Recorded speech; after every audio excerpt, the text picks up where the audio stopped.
I'm Zibby Owens, and you're listening to the award-winning podcast, Moms Don't Have Time to Read Books. Thanks so much for listening to my podcast. If you like what you hear, please follow me on Instagram at Zibby Owens and also at Moms Don't Have Time to Read Books. Thanks so much for listening. Enjoy it. I'm so excited to discuss my sponsor today, which is Page One Books, because my summer book bundle is ready on pageonebooks.com. And the bundle that I've put together includes 3 books that I picked, Montauk by Nicola Harrison, More Myself by Alicia Keys, and I Miss You When I Blink by Mary Laura Philpott, all of which have been on this podcast here. It includes a Moms Don't Have Time to Read Books beach tote, a cute little library card pencil / cosmetic case, and a water bottle for staying hydrated, plus a little thing of sun lotion. So go to pageonebooks.com, page one with the number 1, so pageonebooks.com, and check out my Page One Books summer bundle. Buy it as a gift, a housewarming, if you actually go somewhere, or just give it to yourself. Everybody needs a treat. We've had a long spring. pageonebooks.com. Welcome to day 2 of the second week of the July Book Blast. This is the, 7th day in all of my 10-day July Book Blast with episodes I recorded throughout the quarantine, some quarantine related, some not, all of which deserve to see the light of day before the summer comes to an end. Today is Young Readers Day. So I have a collection of children's books and middle grade and all sorts of stuff that your kids might like, and how interesting to hear from children's book writers, which is exciting to me because I actually sold 2 children's books to Penguin Random House that'll be coming out in the next year or 2. So I have a personal affinity for children's book authors. Enjoy these episodes. Iva-Marie Palmer is the author of the middle grade series Gabby Garcia's Ultimate Playbook and the young adult novels The End of the World as We Know It, Romeo, Juliet, and Jim, The Summers, and Gimme Everything You've Got. She currently lives in Burbank, California with her husband and 2 sons. Welcome, Iva. Thank you so much for coming on Moms Don't Have Time to Read Books. Thanks for having me. And I'm sorry we didn't meet in person. I know we were supposed to be at the same event at some point, but because of the pandemic, we have yet to meet face-to-face, so eventually. I know. I think it was at Sarah Milnowski's house, and I was so excited to go, and as we know. Yeah. Sarah Milnowski is the one who suggested that I start a podcast. So without her, really? I would not even have this podcast. Yes. How amazing is she? I have been reading her since she did her Red Dress Ink books, which I adored. So I when I got invited to an event at her house, it was I love it. Yeah, no, my kids had read Upside Down Magic with not even knowing who she was. Anyway, it's so cool. So yeah. Yes. Anyway, your book, now that we've talked about other sort of middle grade books, tell me about Gimme Everything You Got. Sure. So Gimme Everything You Got, it's my first young adult in a while. I had a middle grade series. And this one is about, it's set in 1979 in a high school just outside Chicago, in a Chicago suburb, similar to where I grew up. And it's post Title IX and during the women's the ERA and everything, although the ERA doesn't get mentioned in the book, but it centers on a girl named Susan Clintock, who is just full of lust and lusty daydreams and normal teen girl sexual fantasies, but she has no outlet for them until Bobby McMahon comes to her school. He's going to be the coach of the first ever girls soccer team, and she focuses all of that energy on him because she's never seen a boy in real life that was worth her focus or her lusty thoughts. And so she decides to try out for the soccer team purely based on this crush, which it seems like everyone else who tries out for the soccer team is similarly inclined to do. And, she finds out she's good at it and she likes it. And there's no horrific moment where he's into it or even really realizes what she's doing. So I will do that spoiler. But she tries to get his attention in a lot of ways, but ultimately the story is about her kind of finding out that even though she did something for the wrong reasons, the result is really empowering and amazing for her between the friendships and just figuring out that she's good at something. Because I think a lot of times in YA, I wanted to write a character who didn't have it kind of a plan in place. There's often characters who are very achievement focused, and she's, in the late 70s, she's kind of not sure what she's going to do after she graduates and stuff like that, or or even like who she is or what she really wants. So that's really what this is about, just figuring out what you really want. Awesome. And I'm sorry, at the beginning I said middle grade. This is one area I'm really bad at. I am constantly miscategorizing YA in middle grade because I don't know. The delineation seems sort of ambiguous for me sometimes. I don't know at what age you can go in. Like, I have 2 kids who are going to be 7th graders. Are they supposed to be reading YA? Are they still middle grade? I don't know. What do you think about the category? It's very weird because there's middle grade where it's firmly like, this is definitely for like 8 to 9, 10, 11-year-olds. And then as you get to like age 12 or so, you have like young YA where it's maybe kids. And those are, I guess, harder to find in general. Like if you go to the young adult section, like everything is about older characters. Like in my book, she's 17. And my book is definitely I think it's categorized as 14 and up, because of some of the content. But I think it is hard. There's like almost like a middle ground between like tween and teen.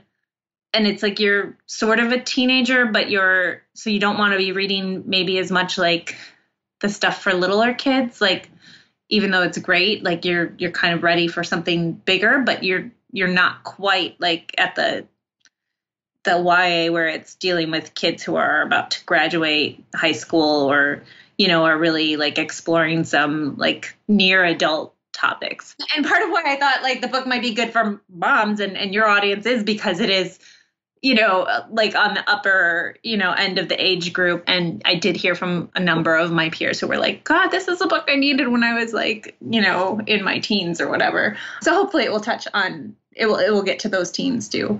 But when I was like 11, 12, all I wanted to read about was teenagers and people graduating from college and I know adults. And, I was like, I didn't want to necessarily read about people my age.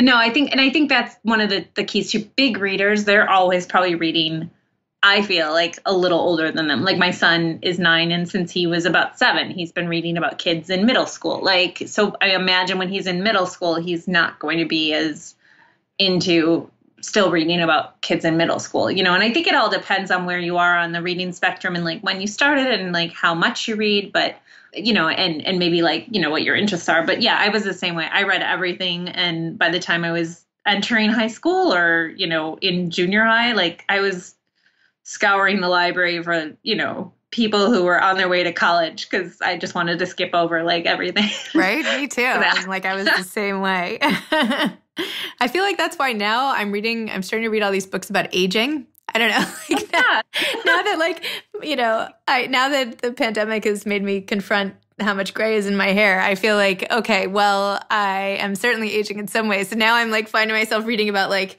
80-year-olds or like something like that. I'm like always looking for a guide for what's coming next.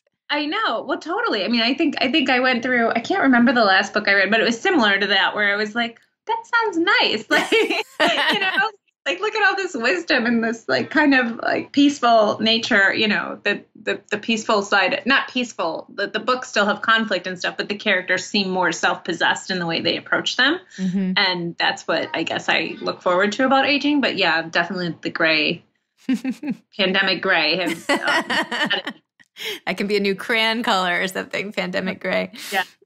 Yeah. So how did you get into this? How did you start writing for whoever age people? I won't even call it anything. Sure. No, I mean, I think I actually, because at the time when I really started writing now, like I did not write books or fiction so much. Like in college, I was very practical. I was like, I will get a journalism degree because you can get a job in journalism and have a career, which, as we know, like is not the stablest place to reside. And then it wasn't until like I took some short story writing classes and stuff in college, but nothing that was like, oh, this is going to be my career. Cause I kind of always talked myself out of it. I always tell this story like at school visits, but I thought I loved books so much. And like someone like Judy Blume, I assumed, okay, she had to be anointed somehow and magical. And like, not everyone can do that. Like, I'm from this Chicago suburb, like people from here don't write books. And it was just, I don't know, it was bizarre how it was not even a consideration. But then as I was reporting, I actually like did a story on a screenwriting class that was taking place. And, so then I really like thought the class sounded cool, and I took the class and I wrote a screenplay, and, I entered some contests and won a few prizes. And then I moved out to LA thinking like, I mean, for a variety of reasons, not like off one prize, but, there were a variety of reasons. But as I was working on scripts and stuff, I realized I always really loved books. And like, why was I love movies, but why was I writing movies or trying to, so I didn't have to be out here, in other words, but why was I trying to write movies if my books were my home, like where I felt the most at home? So that I did like a National Novel Writing Month. And I think it was when I was a web editor at Disney, and a friend had worked with book packaging company, and she knew I wrote, and she hooked me up with people there. So I did some ghostwriting of young adult like fiction. The books I had written for Novel Writing Month were totally like chick lit, and like they're still like not published and in a drawer and very weird, and maybe someday I'll take them out. But I think they were just there to like get me started, and probably really embarrassing if I read them now. So yeah, I did the ghostwriting, and then I had a YA book come out in 2012 called The End of the World as we know it, which that's where we are right now. And, and I wrote another teen romance. And then I did jump over to middle grade. I had met an editor when I was pitching a different book, and that one didn't work out at the time. It was like, it's a YA that was comedic, and that was when everything was Twilight and whatever, but she liked my writing. So she asked me if I would ever be interested in creating middle grade. So I did middle grade. And then I found I really wanted to get back into YA, and started hashing this idea out just kind of based on, I was thinking about that scene in Fast Times at Ridgemont High where like Phoebe Cates comes out of the pool, and, Judd Reinhold is watching her, and that gaze, that sexual moment that he has, mine's not quite as explicit, but trying to picture the female version of that. So like this idea of this coach walking through the cafeteria for the first time, and Susan, who is so underwhelmed by like all of the boys she goes to school with, seeing this guy and just literally like dropping her yoo-hoo. It was just so much fun to me. So it started from there. But yeah, so YA is where I've been. I'm tinkering with adult stuff now too, but I'm really excited about this book because I feel like it so far, like everyone who's read it has really responded. And a few people like who are older are like, I didn't know you could do that in YA. And I'm like, no, we talk about like, big things. It's just definitely for, it's for teenagers. And when I did recently hear from a teenager who wrote and said like, she loved it. And I was so glad, because I think the worry with you when you write something set in 1979 is like, do any kids like in 2020 want to read about the 70s? But I think it's it was really gratifying. So that was a long. No, that's fine. That was great. Why did you set it in 1979? Well, because of Title IX. Oh, because of course. I think sorry, stupid question. Of course. Yeah, no, not at all. I mean, and I do. They call it historical fiction now, but I think what I like about going into the past is you're free a little bit from some of the stuff like phones and social media and stuff, and you.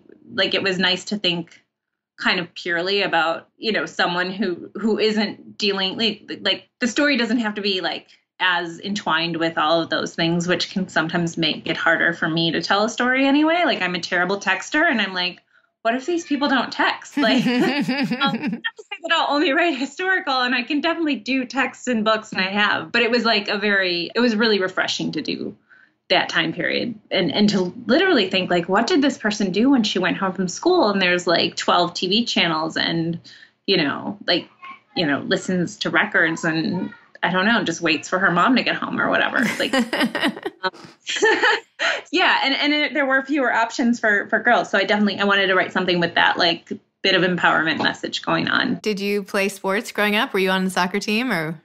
I was not. So my school did not have a soccer team. So that was one of the interesting things about telling the story set in a neighborhood like mine, because soccer was sort of like, we were like football. Like, so even the boys on the soccer team, and I hope if they're listening, they don't feel that, but it was like, soccer was sort of like, if you play soccer, like it's your team. Like it was a very, it was like a more working class, like suburb. And we had a soccer team. and they were really good. But for boys, we did not have one for girls, and some of the schools in other areas did. So I didn't play soccer. I did swim. I say I'm good at sports without equipment.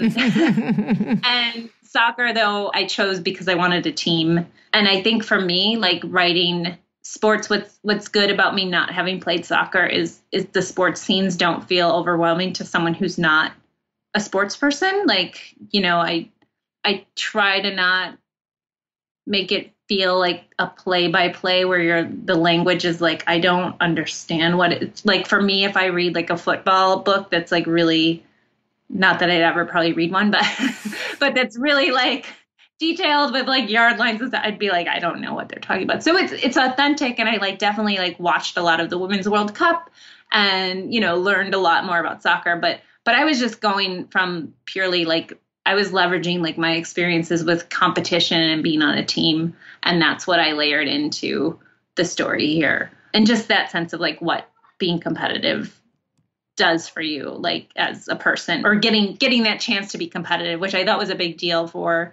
a girl who really hadn't had a lot of goals, like to suddenly, figure out like that she felt good doing this, like that she wanted something, that she actually wanted to win or be great, was fun. And that was kind of me too, because I was not a coordinated as a younger kid. So when I got to high school and suddenly I'm joining sports teams and like actually pretty okay, I was like, it was great. I was like actually kind of a jock.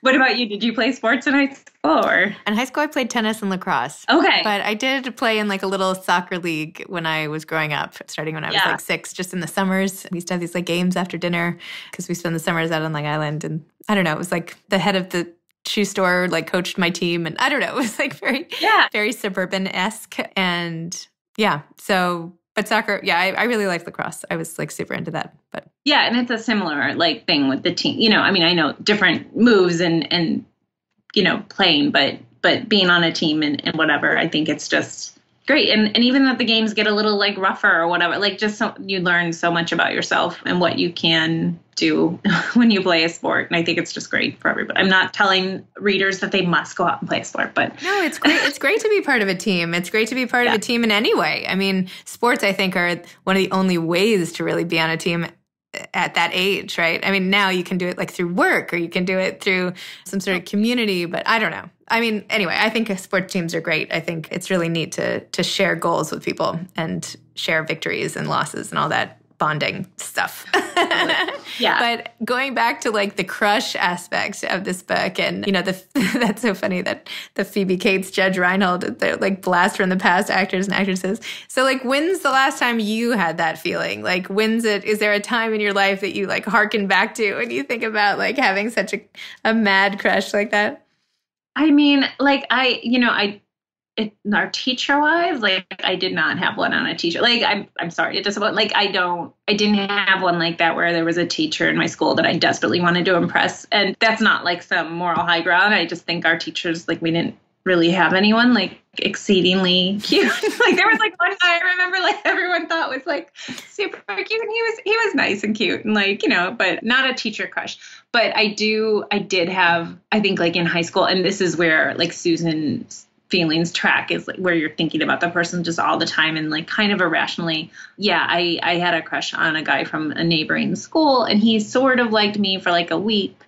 But like that week, like I spread out over like the course of a year. We both worked at the same mall, and and every so often he'd drop in my store, and you would create like this whole mythology of like everything he said had so many more meanings, and you were definitely going to wind up together, even though like he would give no indication of that. Like literally bring like his girlfriend into the store, or like I remember one time my friend asked for a ride to the concert and said like, oh, John is coming too. And I thought, oh, we're going to the concert together. It's going to be the moment we get together. And then I picked them up, and he had, I shouldn't say this because I want to save it for a book someday, but he had like brought his girlfriend with, and she was holding like balloons because it was their anniversary. So like they got into my little hatchback with like all these balloons, and like I'm driving my crush to the concert like with his girlfriend of like 3 months, and they're celebrating their anniversary, and I'm just like, and I was still like kind of like, oh, he likes me better. Like, I mean, I think it was still like this delusional, like, where you're just so like, you can't believe that you would have picked someone who isn't into it. So like, I mean, and I think like for a while, Susan's cruising on those feelings, like, he's only 3 years older, like, or whatever. However, I think he's 5 years older in the book, so she's like, maybe not now, but like, there's definitely like anytime he like compliments her, it means something, like, I mean, at one point he tells her you have amazing potential, like, and she takes that like to mean he's going to ask me to marry him as soon as like, school is over. It's so, yeah, I've been there. I mean, I think everyone gets there. I mean, some people actually end up dating their crushes, but that whole like obsession where you're like weaving stories, and maybe that's part of being a writer, you can weave this story about anyone. And so maybe writer crushes are actually worse if you have like any imaginative talent, and like you can really like waste a lot of time like just puzzling over every little move they make. But I think everyone does it. But yeah, that was my big one, was that guy. So funny. And I think I finally got a boyfriend and like got over it. But I think even for a while after I got a boyfriend, like, and we would be in the same place, I'd be like, oh, he's so jealous. And he wasn't paying like any attention to me at all. Like, it was just like, he's ignoring me because he's jealous I have a boyfriend now. So funny. Yeah. So I probably sound delusional. No, I love it. It's really funny. It's just also so nice to like, I don't know, everything feels very heavy. Everything's very heavy right now in the world. So to like have a minute to laugh about our old crushes is like, that's... You have one? Oh gosh, I had so many crushes. My first crush was in 7th grade, and I was so, I think, obvious about it because I was so shy then, and I would just like stare at him at dances and things like this. And I don't know what, if someone dared him or one of my friends who was more outgoing, like begged him to ask me to dance, but he asked me to dance at this one dance. And I have in my like diary at the time, like, I slow danced with, this guy Chris, and it was like the most amazing thing of my entire life. Anyway, of course, nothing. He like, after that, like maybe a smile or two the rest of my life. But anyway, I should really look him up at this point. Anyway, so you obviously have kids. I can kind of hear them in the background sometimes, which is totally fine and totally fine. I can just hear the like happy hum of kids. When do you find the time to write? Like, when do you do your writing? And do you do it at home or do you leave? I mostly do it at home. I've tried leaving. I mean, I have one who is in transitional kindergarten, so he gets home earlier, and the other was in 4th grade this year. And obviously this year, like, everything went like a little haywire, and I've been writing, but it's not to the same extent. I used to get up before work and like write with my first books, and since I've had kids, I haven't been able to maintain that. I did have a full-time job up until about 2014, and I still freelance. So my day, I usually try to write when they're at school. Now that they're not at school, like, I tell myself, and I tell other people this too, like, if they say they want to write and they just can't find the time, like, I sometimes have to do things in fits and starts. Like, I would love like a perfectly calm routine where it's like, this is my writing time. And I do get that sometimes. And especially if I'm like in the heat of a project, I have to do that. But like when I'm just starting something or whatever, and it's just me if it's just me with the kids, like, it's much better, obviously, if they are at school or in an activity. And I'm starting a new project now, so we're going to see how this works. But fits and starts is kind of how I do it. I'll sit down and I'll like work a little bit. And if it's 100 words there, like, I have to come back to it. And the thing that stinks is it's always like lingering in your brain, and you haven't like hit that target that you want. But you do chip away at the work, and then you have something on the page, even if like you have to do a lot of revision. But definitely when I'm deep into like either, I have to finish this draft or I have to get this revision done, that is when, like my dad helps with our kids a little, and my husband is home now. So like we take turns a little bit. Like, I need 2 solid hours to do just some like uninterrupted work, or I use like, I leverage like anytime they have like to watch a movie or, do their screen time kind of stuff. Like, that's when I have to ignore sort of that I want to deal with the mess in the house. Like, I can't look at that stuff. I just have to sit down and like force some words out. So certainly I write at home for the time being. I do think after the pandemic, like I'm like, maybe I'm going to finally be like a writer who goes to coffee shops because, after being at home for a while, like it sounds really desirable to mix it up. But yeah, I wish I could pledge to a certain routine, but my thing is mostly like that I just try to look at whatever I'm working on every day for as much time as I can. I try to get like, a solid at least hour in there. And I do have a really supportive husband who like, before the pandemic, like on weekends, he would take the kids, on a field trip so I could have a solid day or whatever, or just he'd deal with all their like activities and stuff so I could stay home and work. With this going on, like it's sort of different. It's just like, I'll be in the other room with them while you do that. I know, it's so crazy. So yeah, I mean, but it's sort of a process of like whatever I can do, and it's always frenzied and, always anxious, and it's not perfect at all, but, such is life. It is what it is, and getting written. So like, I'm just going with it for now. And maybe when they're older, like I'll have something more clear cut, and that would be great. And what is your parting advice to aspiring authors? What advice would you give? I mean, gosh, I mean, that was one of the pieces, like don't wait for that perfect moment. I mean, I think I will go with that because we are in such like an imperfect moment with, the pandemic and the economic crisis and not knowing what's the protests, which are great and I support, but we all are kind of like, what is happening? Like what's going to go on and where are we headed and what might come down the road next. So I think, even though it can be really hard to write, if you have that idea that you're just dying to get out, I'd say to sit down and just try it. Like I always tell, this is what I actually told kids in school presentations, but like write down like one line a day if you have to until you have something going, or like tell yourself I'm going to do this for 15 minutes. And then maybe like if it's flowing, you'll find out that 15 minutes turns into like a half hour, turns into an hour or whatever. But I think it's just about not waiting for like that perfect, I'm going to go to a beach house and like have like a view of the ocean and, no interruptions, and I'm going to feel perfect before I sit down and set pen to paper. I think, starting is so important. And, I get stuck in middles. So like, I don't have great advice for the middle, but, starting is so important. And from there, you can, as you go, you can get more advice or like figure things out. And I also think, outlines are really helpful if you feel like you do get stuck. And I, as someone who gets stuck sometimes or has like a bunch of things that I've started and stopped, to pause and say like, well, what is my outline? And I know it sort of de-romanticizes the writing life that you're just going to sit down and it's going to flow and be beautiful. But having like a map, even if you don't follow it perfectly, is like, for me, it's really helpful. So I would recommend that too. And I'm sorry, I'm a rambler. I hope I didn't. No. Thank you so much. No, this was great. It was totally great. Thank you so much for coming on my show and talking about your book and making the time work and all that stuff. So thank you. Oh, no. Thank you for making the time work. I'm so sorry. No, it was great. It was totally great. Okay.